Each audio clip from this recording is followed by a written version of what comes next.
আজকে আমরা একটা সিনেমা দেখলাম যেটা দেখে আমাদের গায়ে লোম দাঁড়িয়ে গেল।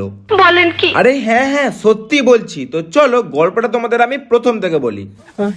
এই যেমন আজকে বিকালবেলা ঘুম থেকে উঠে দেখলাম চারিদিকে পুরো মেঘলা করে দিয়েছে, খুব একটা বাড়িতে ভালো লাগছে। তাই আমরা মানে বাড়ির ছোট ছোট সদস্যগুলো বেরিয়ে পড়লাম বাইরে একটুখানি ঘোরার জন্য। আর এইভাবেই মজা করতে করতে আর হাঁটতে হাঁটতে আমরা চলে আসি প্রায় 1 কিলোমিটারের বেশি। আর এইখানে এসে দেখতে পাই একটা মিষ্টির দোকান, আর নিয়ে নিই আমরা সকলের জন্য সিঙ্গারা। তারপর সিঙ্গারা খেতে খেতে আমরা হাঁটা দিই বাড়ির উদ্দেশ্যে। আর বাড়িতে এসে কি করব না করব খুঁজে না পেয়ে আমি আর কানু চালাই একটা সিনেমা। আর যেই সিনেমাটা দেখে আমাদের গায়ের লোম দাঁড়িয়ে যায়, আর সেই সিনেমাটার নাম হলো